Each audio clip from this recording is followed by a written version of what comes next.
Hello, नमस्कार साथियों। कैसे हैं आप सभी? क्या एकदम बढ़िया हैं, एकदम अच्छे हैं, एकदम शानदार हैं? तो चलिए फिर शुरू करते हैं हम आज की क्लास। ये क्लास हमारी कुछ दिनों बाद हो रही है।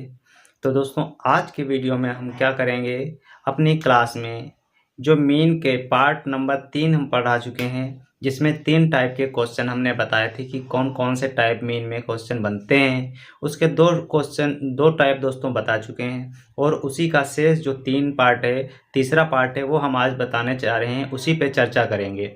हम लोग दोस्तों 2 टाइप पे चर्चा कर चुके हैं। उस टाइप के आप क्वेश्चन करने की कोशिश करिए, देखिए आपसे क्वेश्चन बन पा रहे हैं या नहीं बन पा रहे हैं। ये दोस्तों टोटल थ्योरी की क्लासेस हैं। हो सकेगा तो उसमें दोस्तों कुछ क्वेश्चन हम करवा देंगे, नहीं तो आप लोग किसी बुक से किसी तरीके से कुछ क्वेश्चन ढूंढ ढूंढ के क्वेश्चन करने की कोशिश करें और देखिए क्या उनसे वो क्वेश्चन आपसे इस प्रकार से बन पा रहे हैं। बेसिक से बिल्कुल, अगर कोई भी क्वेश्चन नहीं समझ में आ रहा है, बिल्कुल बेसिक से करिए और बेसिक से करने के बाद जो एडवांस तरीके बताए हैं वो एडवांस तरीके से करिए। फिर देखिए आपसे क्वेश्चन कितने जल्दी हो रहे हैं। फिर ऐसे ऐसे प्रैक्टिस करेंगे तो आपकी कैलकुलेशन और क्वेश्चन फास्ट होने लगेंगे। ठीक है, तो चलते हैं आज की वीडियो में और आज हम तीसरे टाइप पे बात करते हैं कि वो तीसरा टाइप कैसे हल होगा, कैसे वो क्वेश्चन बनाता है, एग्जामिनर कैसे परीक्षा में क्वेश्चन आते हैं। तो उस टाइप में हम दोस्तों आज बात करते हैं। ठीक है, तो यहाँ पे जैसे तीसरा टाइप हम पढ़ने वाले हैं और तीसरा टाइप किस प्रकार का बनता है। यहाँ पे कोई क्लास इंटरवल दे रखे होते हैं। ये पूछ लिया जाता है कि किसी गांव में 5 साल के बच्चे जो हैं, 0 से 10 साल के बच्चे इतने हैं। ठीक है, ऐसे पूछ लिया जाता है। इसी को जैसे इसी लैंग्वेज को यदि क्वेश्चन के फॉर्म में लिखा जाए तो कैसे लिखा जाएगा, देखो जैसे ये क्लास इंटरवल हो गया, क्लास इंटरवल डाल लो, यहाँ पे लिख लो या ना लिखो। तो जैसे अगर पूछ कह दिया गया कि ये दोस्तों सिंपल सा डाटा, स्टैटिक्स का यही मतलब होता है कि आपको डाटा दिया जाता है, अप्रोक्स में उसके आंसर लाना होता है। एग्जिट आंसर नहीं ला सकते। एग्जिट आंसर दोस्तों अभी छोटी कैलकुलेशन में तो एग्जिट आंसर लाते हैं, बिल्कुल करेक्ट आंसर लाने की कोशिश करते हैं। अब वहीं पे दोस्तों यदि बड़ा डाटा दे दिया जाता है तो हम लोग कहाँ तक, जब तक कैलकुलेशन करते हैं तब तक कुछ डाटा और घट बढ़ जाता है। तो ये दोस्तों हम अप्रोक्स में डाटा लाने की कोशिश करते हैं। तो यहाँ पे जैसे किसी गांव की जनसंख्या है तो वहां पे बताया गया कि 0 से लगा करके 10 साल के बच्चे कितने हैं। 0 से लगा करके 10 साल के बच्चे हैं दोस्तों यहाँ पे 5। ठीक है, और यहाँ पे कह दिया गया 10 से लगा करके 20 साल तक के जो बच्चे हैं वो हैं दोस्तों 10। ठीक है, इस प्रकार से यहाँ पे बता दिया गया 20 से लगा करके 30 तक के जो बच्चे हैं, तो यहाँ पे 20 से 30 साल तक के बच्चे मान लो 20 बच्चे हैं। ठीक है, ये वयस्कों की संख्या इतनी है, ये बच्चों की संख्या 0 से 10 साल के बच्चे 5 हैं, यानी इसके रैंक में आए। कोई बच्चा यहाँ पे 0 से 10 साल के बच्चे हैं तो यहाँ पे कोई बच्चा 1 महीने का भी होगा, 2 महीने का होगा, 2 साल का भी होगा, 3 साल का भी होगा, 4 साल का होगा। 10 बच्चे हैं तो अलग अलग टाइप के हो सकते हैं। तो यहाँ पे कोई जरूरी नहीं कि 0 से लगा के 10 साल तक के बच्चे 5 ही हैं और उनमें से कितने बच्चे किस किस टाइप के हैं। ठीक है, कुछ समान एज के भी हो सकते हैं, कुछ आगे पीछे एज की भी हो सकते हैं। तो इसलिए हम इनका दोस्तों सही आकलन इसलिए नहीं कर पाते, हम अप्रोक्स में डाटा ले जाते हैं। सही आकलन इसलिए नहीं कर पाते हैं कि हम कैलकुलेशन करने बैठेंगे तो किसी मान लो गांव की जनसंख्या 2 लाख है, 2 लाख में वहां पे मान लो 4 लाख, 2 लाख में दोस्तों क्या है, 1 लाख तो बच्चे ही हो गए। और बच्चों की संख्या जैसे ही हम कैलकुलेशन डाटा करने बैठेंगे तो कल भी कुछ बच्चे हुए होंगे, कुछ आज 5 साल के बच्चे हो रहे हैं, कुछ आगे 5 साल के कल बच्चे हो रहे होंगे 5 साल के।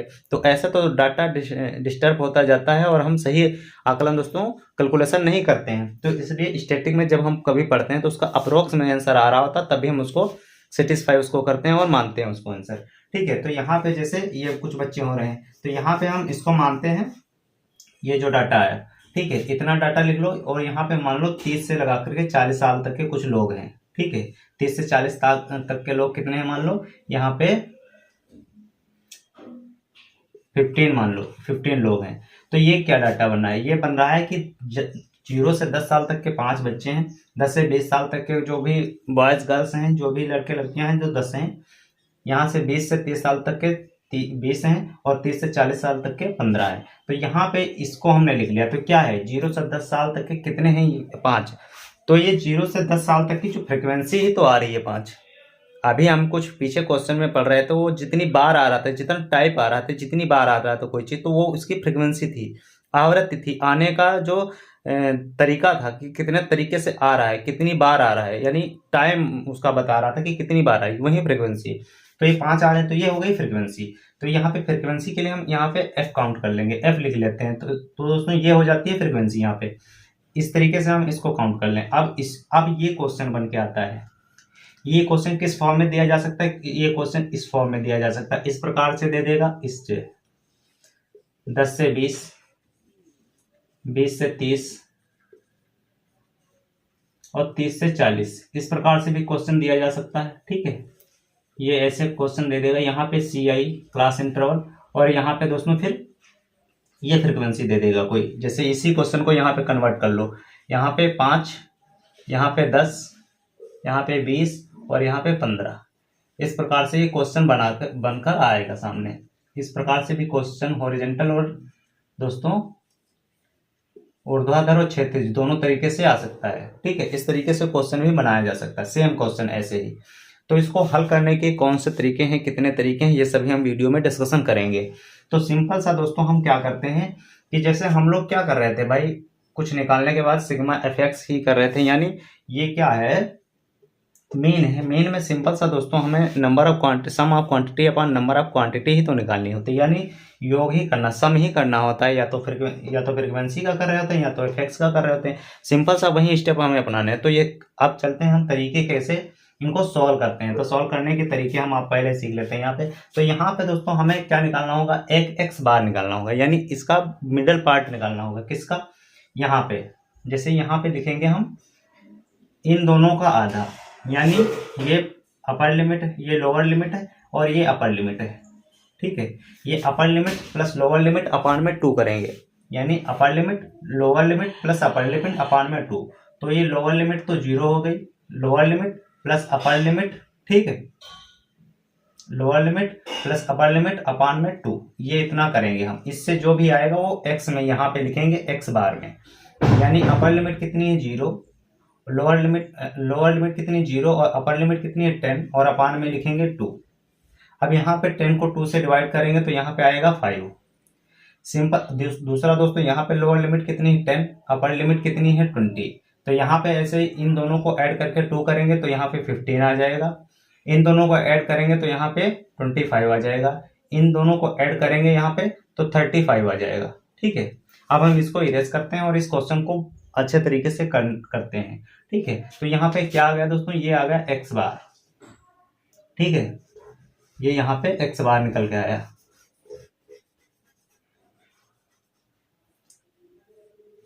ठीक है, इस तरीके से क्वेश्चन करते हैं। अब हम उन क्वेश्चन में क्या कर रहे थे, सिग्मा एफ एक्स कर रहे थे, तो इसमें भी सिग्मा एफ एक्स कर लेते हैं। और इसमें एक्स क्या है, एक्स बार है, तो इसमें ये एक्स बार मीन वाला नहीं है, मीन वाला यहाँ पे मीन वाला एक्स बार दूसरा लिख के आएगा, एक्स बार। ये एक्स बार इसका आधे का है, मीन का सम करके आधा करना है। वहां पर भी क्या कर रहे थे, ये देखो यहाँ से 0 से लगा के 10 साल तक के बच्चे हैं। अब यहाँ पे इस बात को समझो कि ये कैसे आया, इस बात को समझो। जैसे 0 से लगा करके 10 साल तक के बच्चे हैं, तो इसमें क्या करते हैं, सम ऑफ क्वांटिटी करते हैं। तो sum of quantity upon number of quantity ही तो कर रहे थे, तो सम ऑफ क्वांटिटी तो यहाँ पे 10 ही आ रहा है, और नंबर ऑफ क्वांटिटी तो कितना है, 2 से डिवाइड करेंगे, क्योंकि अभी तो जो 2 ही पार्ट इसमें दिखाई दे रहे हैं, तो यहाँ पे सीधे 5 आ रहा है। इस तरीके से करते हैं। यहाँ पे 10 और 20 के बीच में दोनों को ऐड कर लेते हैं और उसका आधा करते हैं। तो ऐसे ही यहाँ पे अब हम निकालते हैं इसका सिग्मा एफ एक्स, यहाँ निकालते हैं एफ एक्स। तो एफ एक्स निकालने के लिए यहाँ पे एफ और एक्स की गुणा करेंगे। ठीक है, एफ और एक्स की गुणा करेंगे, तो यहाँ पे एफ ये है, एक्स ये है, इन दोनों की गुणा 25, इन दोनों की गुणा 150, इन दोनों की गुणा 500 और इन दोनों की गुणा, इन सभी की गुणा करने के बाद यहाँ पे 350, 450, यहाँ पे इन दोनों की 15, यहाँ पे इनकी गुणा कर लेते हैं हम लोग 5, 52। यहाँ पे कैलकुलेशन आप लोग चेक कर लेना, इस प्रकार से कुछ आएगी। ठीक है, तो यहाँ पे गुणा करने के बाद, यानी मेथड हम आप लोगों को बता रहे हैं, इस तरीके से गुणा करेंगे। ठीक है, ये कुछ इस तरीके से लाइनें पड़ी हो सकती हैं, नहीं भी हो सकती हैं। ठीक है, ऐसे क्वेश्चन बनेगा, इस प्रकार से हम सॉल्व करेंगे। तो यहाँ पे क्या करना है, इन सभी को अब ऐड करना है। हम उसमें भी दोस्तों पिछले वाले क्वेश्चन में क्या कर रहे थे, इन सभी को ऐड कर रहे थे, इन सभी को। अब यहाँ पे हम लोग क्या निकालते हैं, देखो सिग्मा एफ एक्स बार आ गया, अब यहाँ पे एफ एक्स आ गया। हम लोग कर क्या रहे होते हैं, sum of quantity number of quantity ही तो कर रहे थे। तो वहाँ पे हम लोग क्या निकालते थे, सिग्मा एफ निकालते थे। यहाँ पर भी सिग्मा एफ निकाल लेंगे तो इसका दोस्तों ऐड कर लेंगे। यानी यहाँ पे 5 10 15 15 30 20 50, यहाँ पे ये 50 आ गया। ठीक है, सिग्मा एफ 50 आ गया। और यहाँ पे फिर हम क्या निकालते थे, सिग्मा एफ एक्स निकालते थे, यानी इनका योग ही निकालते। तो सिग्मा एफ एक्स यहाँ पे जब निकालेंगे, जब सिग्मा एफ एक्स यहाँ पे निकालेंगे तब इतना कितना आ जाएगा, 500 ये 1000 1020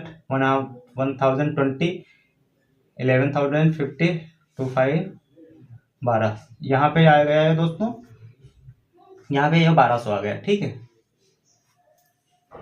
ये 1200 आ गया, यहाँ पे ये 1200 यहाँ पे आ गया। ठीक है, अब हम लोग क्या करते हैं, सिग्मा एफ एक्स सिंपल सा दोस्तों वही तो कर रहे हैं, जो पहले क्वेश्चन में कर रहे थे वही तो कर रहे हैं, बस डाटा को, ये डाटा इस प्रकार से दिया होगा, करना हमें सेम प्रोसेस वही करना है, स्टेप वही करने हैं, लेकिन हमको करना क्या है, डाटा को कैसे हम हैंडल करते हैं ये तरीका इसमें दिया गया है। कि डाटा को यहाँ पे देखो उसमें कुछ और था, यहाँ पे निकालना उसमें कुछ और था, यहाँ पे डाटा का इसका स्ट्रक्चर इस प्रकार का बनेगा, इसको निकालने के लिए तरीका कुछ और होता है ये। तो यहाँ पे हम क्या निकालते हैं, एक्स बारह बराबर क्या लगाते हैं, सिग्मा एफ एक्स बटा सिग्मा एफ था। अब हमने सिग्मा एफ एक्स तो निकाल लिया, तो सिग्मा एफ एक्स निकाला तो ये आ गया 1200, और ये सिग्मा एफ निकालेंगे केवल 50, तो यहाँ पे 0 से 0 कैंसिल हो जाएगा और यहाँ से 24 आ जाएगा, यहाँ पे 24 आ जाएगा। ठीक है, तो इसका आंसर कितना आ जाएगा, 24 आंसर आ रहा है। तो यहाँ पे हम लोगों का आंसर कितना आ रहा है, 24 आंसर आ रहा है। यहाँ पे आप लोग सोचेंगे कि एफ एक्स ही क्यों लिखा, तो भाई आपने एक्स बार किया है तो आप एक्स बार लिख लीजिए, कोई दिक्कत नहीं, इसमें सेम प्रोसेस है वैसी। तो यहाँ पे इसका कितना मीन कितना आ रहा है, यहाँ पे मीन आ रहा है 24। तो ये तरीका होता है इसको करने का। ठीक है, ये तरीका होता है यहाँ पे इसको करने का। तो इस प्रकार से क्वेश्चन आप लिखें और क्वेश्चन करने की कोशिश करें, देख लीजिए आपके आंसर सही आ रहे हैं या नहीं सही आ रहे हैं, आप कर पा रहे हैं या नहीं कर पा रहे हैं।